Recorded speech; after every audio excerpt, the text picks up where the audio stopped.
नमस्कार प्रेक्षकांनो, तर आपण बघतोय तू ही रे माझा मित्रचा इंटरेस्टिंग असा आजचा एपिसोडच्या सुरुवातीला इथे ईश्वरी म्हणत असते की ते हे सगळं ना भडकूचंदमुळे झालंय. वाटलं नव्हतं की तो इतक्या वाईट असेल वगैरे, इतक्या खातळी पातळीला जाईल असं तो वाटलं नव्हतं. तर आत्या लगेच म्हणते आता स्वतःला त्या माणसाचा वाईट अनुभव आल्यावर समजलं ना. इतके दिवस मी ओरडून ओरडून सांगत होते तेव्हा नाही समजलं, आत्ता समजलं ना, असं आत्या म्हणते लगेच. आणि मग त्याच्यानंतर आत्या म्हणते पैसेवाले लोक असेच असतात, त्यांचा काही भरोसा नसतो. मग लगेच नम्रता विषय बदलत म्हणते आत्या तू दमली असेल ना ग, मी चहा टाकते. मग आत्या पण म्हणते हो ग, काहीतरी खायला पण कर. असा हॉस्पिटलमध्ये नाचून नाचून जीव दमला माझा, असं आत्या म्हणते पुढे आणि निघून जात असते. तोपर्यंत नम्रता आणि ईश्वरी दोघे आत्याला हाक मारतात, म्हणतात आत्या आत्या माझ्यामुळे तुझी खूप भागमभाग झाली ना ग, खरंच मनापासून सॉरी. असं ईश्वरी आता सॉरी म्हणते आत्याला. आणि मग आत्या लगेच म्हणते सॉरी म्हणे. एक सॉरी म्हटलं की सगळी पापं धुतली जातात 1 मिनिटात, असं वाटलं ना तुम्हा आजकालच्या मुलींना, असं म्हणून निघून जाते. आणि नम्रताला सांगते चहा टाक पटकन, मी फ्रेश होऊन येते. तर नम्रता ईश्वरीची समजूत घालते आणि म्हणते अगं रागाच्या भरात बोलली ती, तू लक्ष नको देऊस, एवढं मनावर घेऊ नकोस, असं नम्रता सांगते ईश्वरीला. मी आलेच असं म्हणून नम्रता चहा करायला निघून जाते. बिचारी ईश्वरी पायाला लागलंय त्यामुळं काही तिथनं हलू शकत नाहीये, पण तिच्या मनामध्ये तेच विचार येत आहेत की अर्णव सरांनी सांगितलेलं काम झालं असं तो ड्रायव्हर म्हणाला होता, आणि मग ड्रायव्हरने त्या उडी मारली होती वगैरे, हे सगळं तिला सारखं सारखं आठवतंय. तर इकडे अर्णवचं काय चाललंय बघूया प्रेक्षकांनो. अर्णव इकडे ऑफिसला जाण्यासाठी तयार होतोय. स्वतः आरशासमोर उभून जसं सगळं आवरत असतो तो, पण तो आवरत असताना सुद्धा त्याला बॅक ऑफ द माइंड तेच सारखं ऐकायला येत असतं की ऐश्वरीने कसे त्याला बोल लावलेले असतात की तुम्ही समजता काय स्वतःला, किंवा तुमचं आणि माझं एवढं सगळं काय चाललं होतं, एवढं वाईट काय केलं होतं की तुम्ही मला संपवून टाकायला निघालात वगैरे, हे सगळं बोलणं त्याला आठवतंय सारखं सारखं. आणि तो विचार करतोय काय करू, मिस बडबडची विचारपूस करू का, काय करू, असं त्याच्या मनामध्ये आता विचार येतात की ईश्वरीची विचारपूस करायची का. म्हणून तो आपला फोन पण घेतो. फोनवर नंबर डायल करून इकडे म्हणजे सर्च करून डायल करायला घेत असतो. तोपर्यंत परत थांबतो तो आणि परत त्याला आठवतं की तुम्ही हा ॲक्सिडेंट मुद्दाम स्वतःहून घडवून आणलाय, असं ईश्वरीनं जे त्याला आरोप केला असतो तो. आणि आता ही अशी नाटकं करायला निघाल्यात वगैरे, जे काहीतरी हॉस्पिटलमध्ये ती बोलली असते ते सगळं आठवतंय. त्यामुळे परत तो फोन करायचं सोडून देतो आणि मग मेसेज करूया असं ठरवतो आणि मग मेसेज करायला घेतो. पण तरी सुद्धा त्याला तेच आठवत असतं की ईश्वरी कसं म्हणाली असते, राग असू शकतो एकमेकांचा यावर, पण म्हणून कोणी एकमेकांच्या जीवावर उठत नाही वगैरे, असं ईश्वरीनं जे काही बोलली होती ते. आणि शेवटी ती म्हणाली होती की त्या ड्रायव्हरनी तुमचं नाव घेतलंय, असं जे सगळं झालं होतं, अर्णव सरांनी सांगितलं काम झालंय, हे सगळं जे काही ड्रायव्हर बोलला होता ते सगळं त्याला आठवतंय, जे ईश्वरीनं त्याला सांगितलेलं असतं ते. आणि तिने कसं म्हटलं असतं हॉस्पिटलमध्ये की तुम्ही किती उलट्या काळजाचे माणूस आहात वगैरे, ते सगळ्या गोष्टी त्याला आठवत आहेत. त्याला स्वतःला असं समजत नाही की त्याची भावना नेमकी काय आहे. त्याला प्रचंड गिल्ट आलेला आहे आणि तो त्याच टेन्शनमध्ये असं इथे उभा राहिला आहे 2 मिनिटं येऊन परत खुर्चीजवळ. तोच विचार करतोय तो सारखा सारखा. मेसेज करू का असं त्यांना आता परत म्हटलेलं आहे. परत तो इथे टेक्स्ट करायला घेतो तिला. हाऊ आर यू असं तो टाईप करतो. How are you feeling now असं टाईप करतो, पण मेसेज काही सेंड करत नाही. तो नुसतं टाईप करून तिथेच ठेवतो. मग परत त्याला इथे आठवतं की ईश्वरीने कसं त्याला जा म्हणून सांगितलेलं असतं. त्या सगळ्या गोष्टी आठवतात की तुम्ही जा इथून, मला तुमची तकलीफ होतीये वगैरे असं. परत तो मेसेज तो बॅकस्पेस घेऊन सगळा मेसेज टाईप केलेला इथे कॅन्सल करून टाकतो आणि आपल्याच विचारात इथे उभा असतो. परत एकदा मेसेज टाईप करतो. असं सगळं त्याचं चाललेलं आहे. हे बघ हे सगळं मी केलेलं नाही आहे वगैरे, तो सगळं परत टाईप करतो मेसेज बॉक्समध्ये. आणि परत 2 मिनिटं विचार करतो. सेंड काय करत नाही, पण मेसेज मात्र कर टाईप करतोय तो. परत बॅकस्पेस घेऊन तो टाईप केलेला मेसेज परत इकडे सगळा खोडून टाकतो. असं सगळं त्याचं चाललेलं आहे. शेवटी सगळ्यात फोन लॉक करतो आणि असं खुर्चीवर असं की असं बिचारा उदास होऊन डोक्याला हात लावून विचार करतोय. आता बघूया पुढे काय काय होतंय. तेवढ्यात प्रेक्षकांनो अंजली येते तिथे. चिंटू म्हणून हाक मारते आणि म्हणते रेसलेस दिसतोयस तू इतका अस्वस्थ मी तुला कधी पाहिलेलं नाही रे कधी, असं म्हणते. आणि मग त्याच्यानंतर अर्णव म्हणतो अंजलीला की ताई चुकलोय मी असं म्हणून. मिस इंदोरवर माझा कितीही राग असला तरी सुद्धा जी माझी चूक आहे ती आहेच ना, असं तो अंजलीला म्हणतो. तर अंजली असं त्याच्याकडे बघत बसते. तर तो अर्णव परत म्हणतो की मी माझी चूक नाकारू नाही शकत. तर अंजली विचारते त्याला तुला गिल्टी वाटतंय का वगैरे. तर अर्णव असा म्हणजे विचार करतोय आणि तो म्हणतो आय डोंट नो, मला नाही कळत आहे मला काय वाटतंय ते. अंजली विचारते, मी एक तुला सुचवू का, बघ म्हणजे तुला पटतंय का असं म्हणून. तर अर्णव त्याच्याकडे आशेनं बघतो आणि मग अर्णवला अंजली म्हणते, चिंटू असं विचार करत बसण्यापेक्षा मनात जे काही आहे ते बोलून टाक ना, हलकं वाटेल तुला असं म्हणून ती समजावते त्याला. आणि म्हणते म्हणजे बघ हा, म्हणजे आत्ताच्या पॉईंटला मला तरी हेच योग्य वाटतंय वगैरे अंजली समजावते अर्णवला. आणि म्हणते मनात ठेवल्याने गोष्टी किंवा गैरसमज वाढून जातात आणि बोलून टाकल्या गोष्टी की ते गैरसमज सगळे दूर होऊन जातात असं ती समजावायचा प्रयत्न करत असते. आणि मग त्याचा अंदाज घेते. तर अर्णव हू म्हणतो आणि मग त्याच्यानंतर इकडे बाजूला जातो. अंजली विचारते तेवढ्यात, ईश्वरीकडे निघालास का. तर अर्णव म्हणतो, नाही मी ऑफिसला चाललोय असं म्हणून सांगतो. म्हणजे अंजलीने एवढं सगळं सांगितलं तरी सुद्धा तो आता सुरुवातीला ऑफिसमध्ये जातोय पण ईश्वरीकडे नाही जाणार आहे. पण त्याच्यानंतर अंजली म्हणते, तुला त्रास होतोय चिंटू आणि कळतंय मला हे सगळं तुला त्रास होतोय ते, आता बघू ह्याच्यातनं काय मार्ग निघणार आहे ते. तर प्रेक्षकांना इकडे ईश्वरी उठायचा प्रयत्न करत असते, वॉकरवर असा हात लावून म्हणजे पायावर जोर देऊन उठायचा प्रयत्न करत असते, पण असं म्हणून ती परत बसते.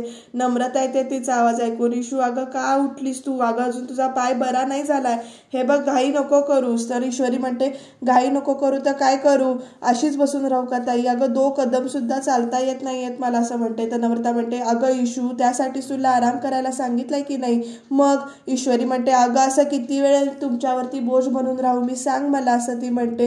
आणि मग ताई म्हणते, पागल आहेस का तू, आपल्या माणसांवरती कोणी बोज बनतं का. तर ईश्वरी म्हणते, नाही ताई मला ना लवकरात लवकर बरं व्हायचंय, मला खूप काम करायचंय आणि ना आईबाबांचं लॉकेट जे काही आहे ते मला परत मिळवायचंच आहे. हे सगळं अचानक झाल्यामुळे ना मला अडकल्यासारखं झालंय का ताई असं ईश्वरी म्हणते नम्रताला.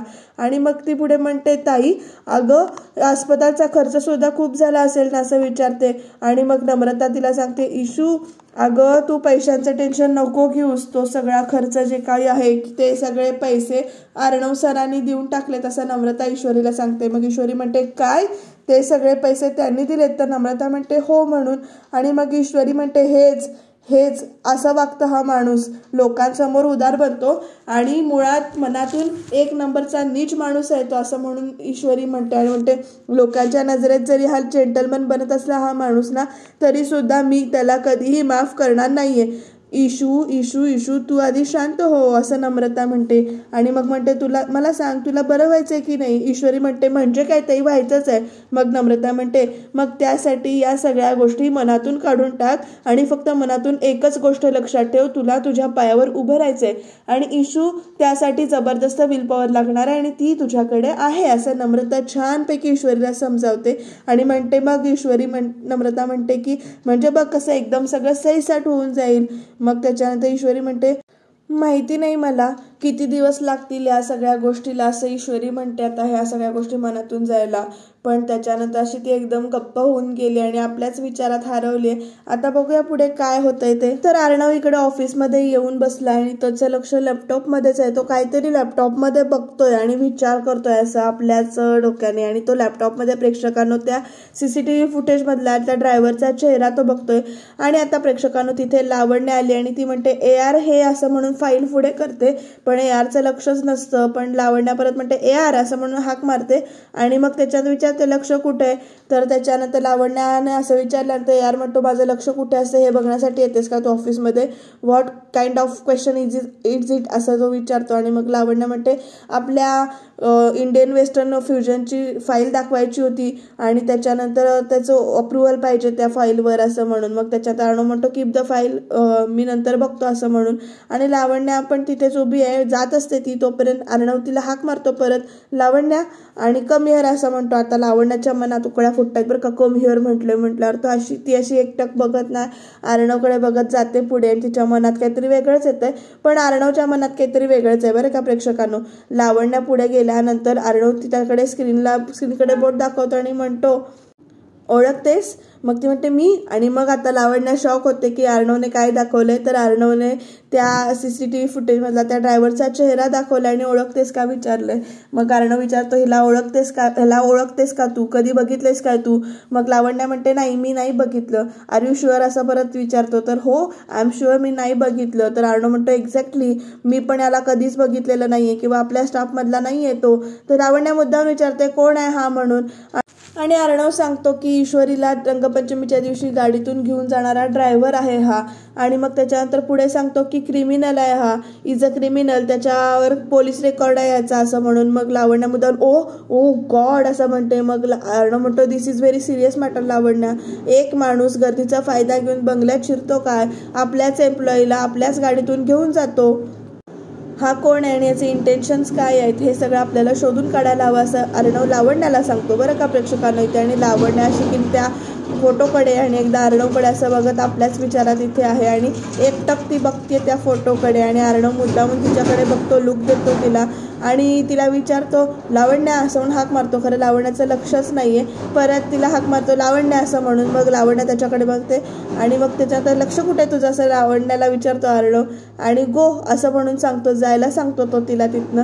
आणि मग लावण्यासुद्धा ओके म्हणते आणि ते अर्णवकडे बघत नाही. हळूहळू ऑफिसमधनं तिथे बाहेर पडते रूम केबिनमधनं. पण तिला मात्र टेन्शन आलेलं आहे प्रेक्षकांनो. बघूया आता पुढे काय घडणार आहे ह्या सगळ्यातून आणि नेमका आळ कुणावर येणार आहे ते. अर्णव मात्र लावण्या गेल्यावर सुद्धा विचार करत इथेच उभा आहे. आता लावण्या काय विचार करते बघूया. ती अशी स्वतःला काम डाऊन करायचा प्रयत्न करत असते. भरपूर तिला टेन्शन आले, ती अशी पॅनिक झालेली आहे. पण स्वतःला अशी एकदम काम करायचा प्रयत्न करत असते असं शांत आणि म्हणते नो वे, ARला माझ्यावरती डाऊट येऊच शकत नाही. Don't worry Lavanya, you are completely safe, just relax असं म्हणून. आणि तेवढ्या तिकडे वल्लरी पण हळूच लप्पछप्पत किचनमध्ये येते, कोण आहे का बघते. आणि आता वल्लरी लावण्याला फोन करते. या दोघींचं बोलणं काय होतंय बघूया प्रेक्षकांनो. लावण्या म्हणते बोला, तर वल्लरी म्हणते लावण्या यावेळेस सुद्धा तुझ्या माणसाने माती खाल्लीये, यातून काय होणारे कळतंय का तुला. तर लावण्या म्हणते मामी प्लीज मुद्द्याचं बोला. तर लावण्यानं असं म्हटलं तर वल्लरी म्हणते आपण नुसतं इथे बोलतच बसलोय ग, पण तुझ्या त्या माणसांचा पोलिसांपर्यंत फोटो पोचलाय सुद्धा. तर लावण्या म्हणते हो मला माहिती आहे. मग इकडे वल्लरी म्हणते काय तुला माहिती आहे म्हणजे सगळं माहिती असून तू इतकी थंड कशी बसू शकतेस असं वल्लरी विचारते. म्हणते बरं तो माणूस मुंबईच्या बाहेर गेला की नाही असं वल्लरी विचारते. तर लावण्या म्हणते त्याला आयुष्यभर पुरेल एवढे पैसे दिलेत आणि त्याच दिवशी त्याला मुंबई सोडून जायला सांगितलं होतं. मग वल्लरी म्हणते सांगितलं होतं म्हणजे आता कुठे येतो.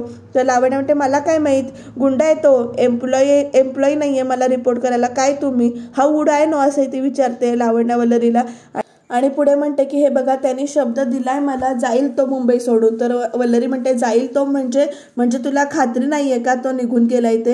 हे बघ लावण्या, अर्णव त्याला शोधायसाठी जीवाचं रान करतोय, आकाश पाताळ एक करतोय तो. आणि लावण्या पण म्हणते I do have an idea असं म्हणून. आणि मग त्याच्यात वल्लरी म्हणते पुढे हे बघ मागच्या वेळेचं प्रकरण जरा वेगळं होतं, यावेळेला ना अर्णवला त्याच्या हातून चूक झाली असं वाटतंय म्हणून तो इरेला पेटलाय, कळतंय का तुला. तर लावण्या म्हणते हो कळतंय मला हे सगळं. पण वल्लरी म्हणते पण तुला वळत नाहीये.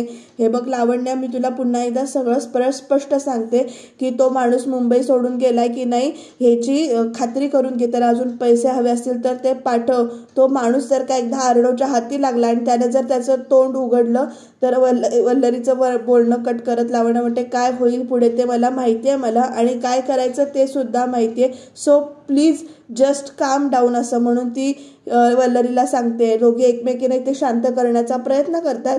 आता मला तरी वाटतं की वल्लरीवरच हा डाव लावण्या उलटवेल की काय, आता बघूया काय होतंय. ती चिडून फोन कट करते आणि वल्लरी म्हणते इकडे काय मुलगी आहे असं म्हणून.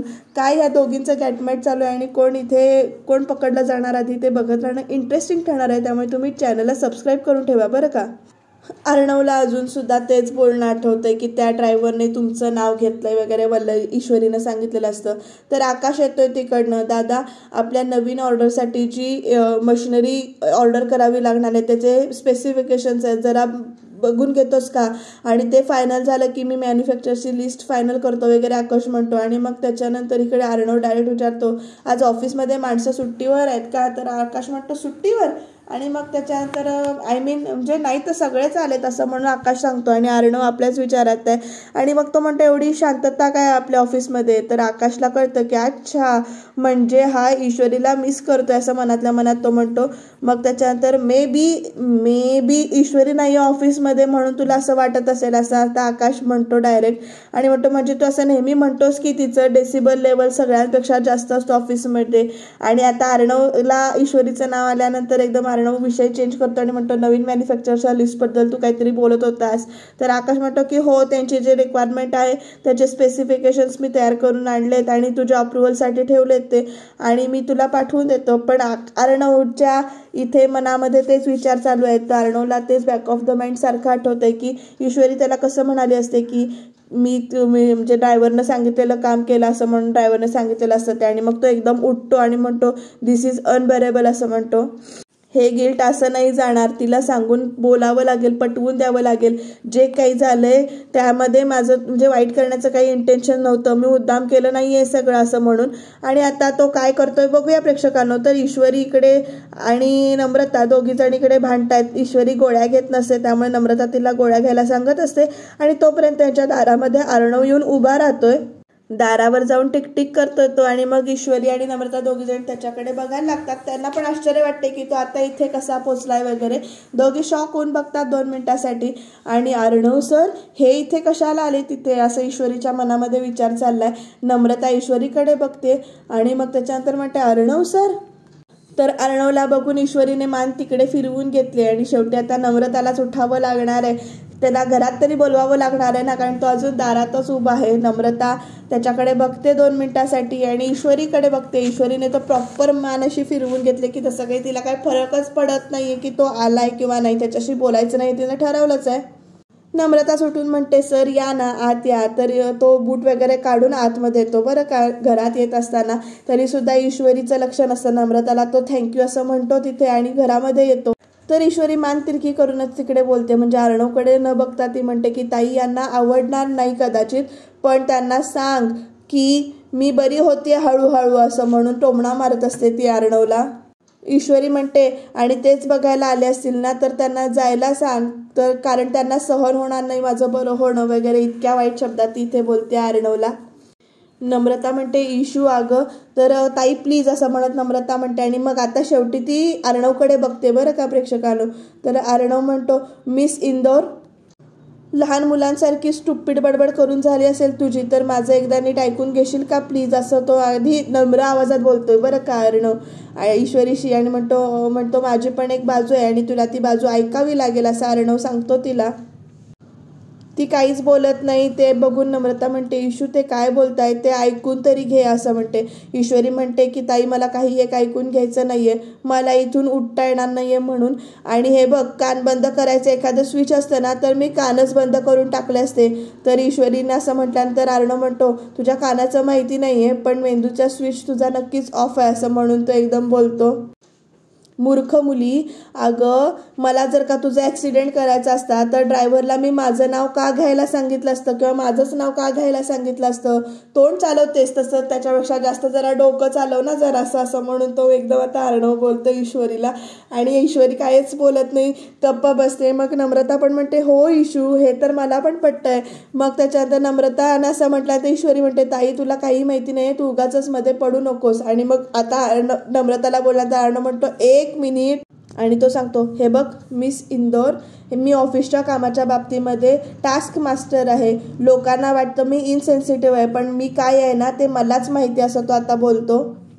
मी आहे शॉर्ट टेम्पर्ड, पण याचा अर्थ असा नाही की मी लोकांना संपवून टाकतो किंवा संपवून टाकायला त्या विचार करतो. आणि तू कोण आहेस असं तो डायरेक्ट तिला म्हणतो. एक साधी पी आहेस तू असा म्हणतो. आणि मला जर का वाटतं ना तुला एका मिनिटात तुला मी सॅक करू शकतो आणि ते मी केलंय, पण त्याच्यासाठी असं तुझ्या जीवावर कशाला उठू मी, एवढी मोठी रिस्क का घेऊ मी असं तो विचारतो परत ईश्वरीला.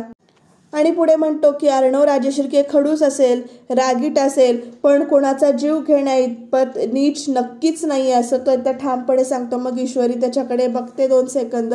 आणि हे सगळं प्रकार प्रेक्षकांनो हे जे काही बोलणं आहे ते इकडे आत्यानं ऐकलंय. आत्या येते तेवढ्यात बाहेर आणि आत्या पुढे येऊन काय म्हणते बघा आता प्रेक्षकांनो, की आत्या त्याचा अपमान करायला जात असते. बघूया आत्या काय म्हणते ते. नीचपणा करून झाल्यावर हे बोलण्यात अर्थ काय आहे असं आत्या विचारते आता अर्णवला. मग अर्णव, ईश्वरी आणि नम्रता तिघं पण एकदम आत्याकडे इथे बघायला लागतात. आणि आत्या पुढे काय काय बोलते बघा प्रेक्षकांनो.